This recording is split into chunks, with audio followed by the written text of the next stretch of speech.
welcome back to the Phantom Zone. This is General Zod here for another review, and as you can see, I am again in my car, and this is a review that I've been sketchy about doing simply because of the person that it is about. But anyways, I'm going to do this hooded. So, take this with a grain of salt, if you will, I guess. Anyways, this review is going to be a big source of contention, I feel, because of the fact it is on a person's movie that is quite possibly the most hated individual in the Star Wars galaxy, and that would be Rian Johnson. But fear not, General Zod does not shy away from doing a review based on the director. Oh, no, as I proved with the great director, producer, writer, and starring Elizabeth Banks. I will still do my review, and I will be fair upon the review. I feel as a reviewer, it is my responsibility to bring you a partial voice in the sea of pandering nonsense that we see from these top critics. So I'm here to, of course, review Knives Out. Now, Knives Out is an interesting case because it's coming off of Rian Johnson's biggest debacle in probably movie cinema history, The Last Jedi. And I say to you this, before you get ready to click that dumb thumbs down and tell me that I'm being paid by Johnson and his cohorts, just listen to what I have to say in my review and why I have decided to rate this the way that I did, or why I even bothered seeing this movie. First of all, I am a fan of cinema. I always have been. And I refuse to base my rating solely off of the individual or statements that they made. I rated Captain Marvel, and I did not take into account what Brie Larson said. I rated it simply for the movie. And I feel if you're going to do this for your audience, you need to have a level head and a clear perspective. So as hard as it was, I took out Last Jedi from this review. And I sat down and I watched Knives Out. There's the special screening. It comes out next Thursday. So the question is this movie all smoke and mirrors? Do the actors and actresses hide a really terrible, terrible film? And I'll get to that in a second. But before we start, let me tell you how this breaks down. I'm going to do my overview, my pros, my cons, and then I'm going to tell you whether or not I approve of this movie personally, and if it's worth your time, and I will rate it. Now, even if I give it a higher rating, I could disapprove of the movie based on my own qualms, but you can see it based on my rating or whether or not I approve of it. It is totally up to you. So Knives Out is a whodunit kind of a film about a rich writer who has his family together for his birthday. And after the festivities, he's found dead the next day. And whilst gathering the will, there is a police investigation into his death. And alas, foul play is afoot. And we start on our adventure from there. Now, this movie is interesting to me because before I get into my pros and my cons, I want to say this will truly signify what kind of a director Rian Johnson is. And honestly, I think that Rian Johnson's worst enemy is Rian Johnson. His ego, his egotistical nature, and just the way he puts himself on this pedestal that I feel he hasn't made that breakout movie to deserve, okay? I'm going to do a video on James Cameron, and James Cameron, to me, in real life, is a pompous asshole. But the man has produced several billion-dollar hits. So whether you like or you hate James, he is a consummate film director, and he has earned the right to be a dick. Rian Johnson. Rian Johnson has done Looper, Brick, and he's co-written on some things, and then he did that abysmal abomination of a Star Wars film. He has not earned the credit or the respect to be on this pedestal that he puts himself on. And this is the problem with his filmmaking, and it shows in the way that he directs. He directs as if he's this great genius. And I feel like he drinks his own Kool-Aid a lot, to the detriment of his own filmmaking. So, my pros. If you are going in there and saying that this is well acted, then I am sorry, my friend, you are being biased. This film does have good acting. It has very solid acting. I mean, let's look at the cast. You have Chris Evans, you have Christopher Plummer, you have Don Johnson, you have Jamie Lee Curtis. I mean, you can't take any of the actors and say that they're a bad actor. You can say they're given bad direction, but honestly, they're not. Honestly, I felt like this group of actors had the chemistry to make every scene that they're in together work. Okay? They do make their scenes work. Alright? So the acting is strong in this film. The shots. Now, whether you like or hate The Last Jedi, one thing about Rian Johnson, he does have an eye, or he gets a good cinematographer.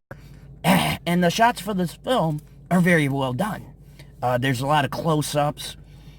There's a lot of slow pulls to the reveals, right? A lot of shocks to when you find that next clue, and the pull-ins and the fades out. I mean, it's done pretty decently. All right, so the shots are there. The audio is very good. There's the suspenseful music where you need it to be. That theme song is catchy. Okay, not gonna lie, that theme song is a hummer. You know, you find yourself enthralled by that opening theme. All right, now the story is both a pro and a con. I'm not gonna lie. In the beginning, Zod sat down fully expecting not to enjoy any facet of this movie, right? To come on and blast him on YouTube and give him what for destroying my favorite franchise, Star Wars. But alas, I couldn't. And for a good hour and a half, Ryan had me. Ryan had me fooled. For a second, Zod was about to drink the Kool-Aid. But once again, Ryan does what Ryan does. And he plays too much. He's got a syndrome I like to call the M. Night Shyamalan syndrome, where he feels like he needs to put a twist upon a twist upon a twist. And the problem with that is your story starts to become convoluted, and you lose the audience midway in your film. So the pro is the story is intriguing, but when you get halfway, there's a reveal that gives away too much, to the detriment of the movie. And it's a real shame, because for the time you invest in the film, you want to figure it out on your own. And I think this is a symptom of Rian Johnson being the arrogant know-it-all that we all know he is. Ryan can't stay out of Ryan's way and thinks his audience won't understand his creative genius. So he drops you a big hint that essentially destroys his own film. And it's quite fascinating to watch a man ruin his own reveal. And I don't want to spoil it in case anybody is going to want to go and see it. But I will say, when you get halfway through this, you're going to be slamming your fist against the seat, because you would have already figured out what the ending is going to be. And that is the biggest disappointment of this film, is that Ryan is such an arrogant ass that he can't treat his audience like intelligent moviegoers. He has to basically lay it out for you so that you put it all together. And when you get to the end of the film, you're left with a sense of, why did I waste my time if you were going to tell me halfway in your movie what's going to happen at the end? It's like that person who comes in and they give you a spoiler for your favorite show. and they go, "Oh my God, can you believe such and such happened?" And you're like, "Ah, come on, man." It's that kind of a moment, and it pisses me off when a director does this. It shows arrogance, or it shows a lack of faith in your audience to put the clues together and figure it out. And then when you have a mystery movie, you can't give too much away. You can't be stingy with your clues, because then they're going to get mad they can't figure it out. You can't have something come out of left field that was never revealed, but you can't just drop a major hint in the midway to third act of your film. It takes away from the rest of the movie. So that's a very huge con. The other pro, before I move on to my cons, is that the female who plays the granddaughter, I can't for the life of me pronounce her name, but I'll have it in the description. She does a marvelous job, because most of the movie hinges on her and Daniel Craig as the two people putting together this mystery. And she's very good emotionally.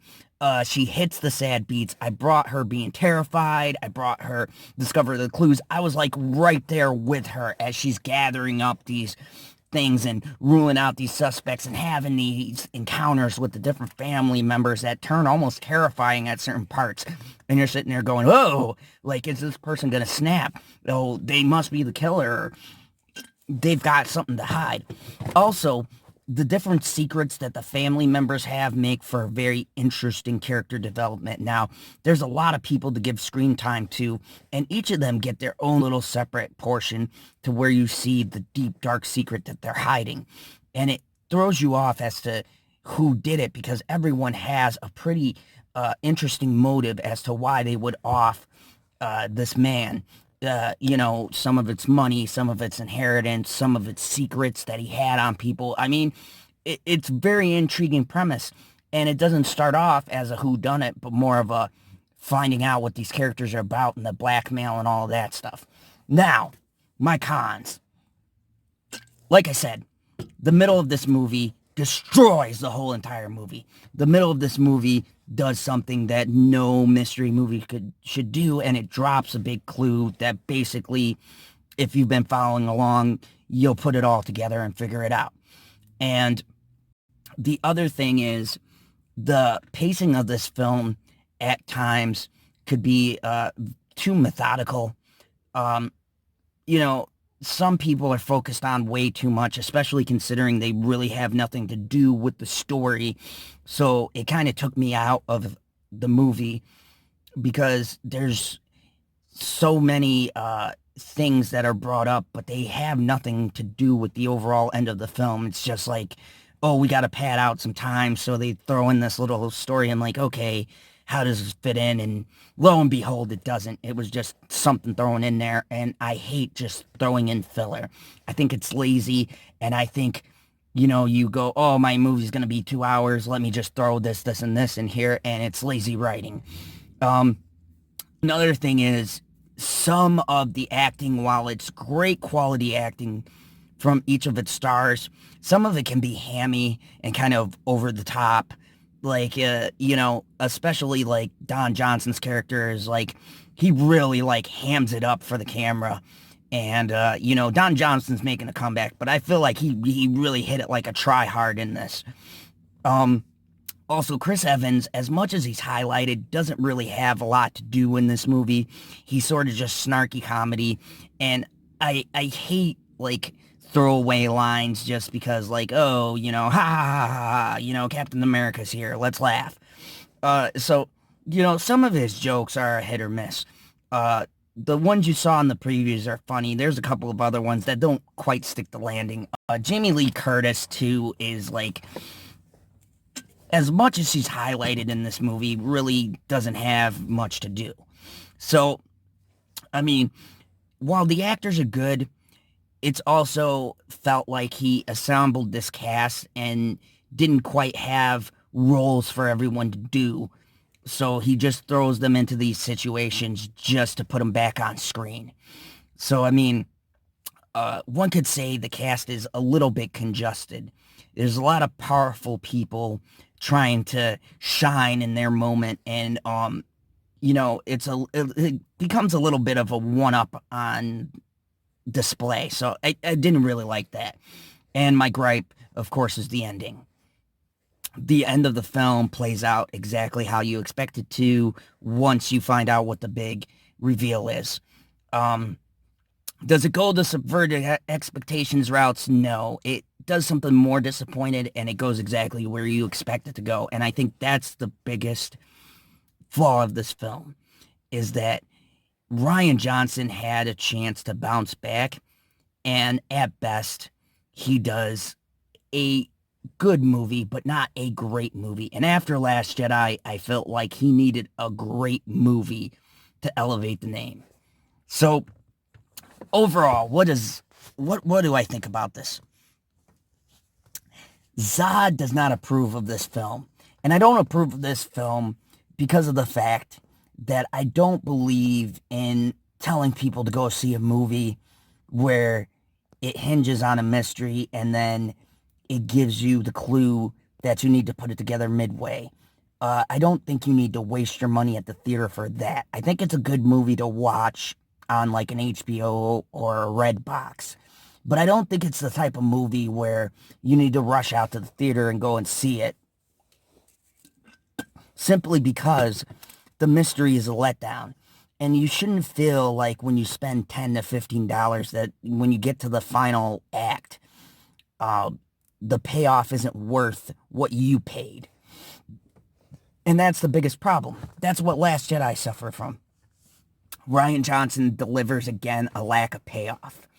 And Rian Johnson has no one to blame but Rian Johnson. Because I believe this film, especially look at Chris Evans' character, he, to me, is a reflection of what Rian Johnson is. A cocky, arrogant bastard who, quite honestly, puts that cockiness into his film. There's shades of him in every film, and his ego. And unfortunately, that's the downfall of directors, is their ego. And Rian Johnson is the same egotistical prick that we have seen in Hollywood. And unfortunately, art imitates life, right? And the artist puts a bit of themselves in the film. And he definitely puts a bit of himself in this film. Now, metrically, I gotta be fair. You can't rate this a 5 because if I compare it to Charlie's Angels, that is a complete crap fest, okay? And I can't say a movie that's engaging is on that level. But I can't rate it a 9 or a 10 or even an 8 because I don't feel that it's on the scale of those great movies. Because when you get into that territory, I'm doing Ford versus Ferrari, I'm doing Joker, those kinds of movies, and it is not, absolutely not on that level. I don't even believe it should be considered an awards contender. It is a mediocre waste of time film at best. So if I have to put my rating between a 1 and a 10, I'd give this one a solid 7. I think that it would be a notch above your regular 5. You know, if 5 is the average, I don't think it's an average film, but I don't think it's a great film. I think it's a film stuck in mediocrity. And that's a shame, because the beginning has so much promise. And like most directors, he can't finish. Anyways, this has been another Phantom Zone review. Thank you very much. If you like the channel, hit that like button. If you're new to the channel, hit that subscribe button. And as always, remember the one and only rule here in the Phantom Zone: kneel before General Zod. If you liked the video, hit that like button. And if you're new to the channel, hit the subscribe button. Welcome to the Phantom Zone.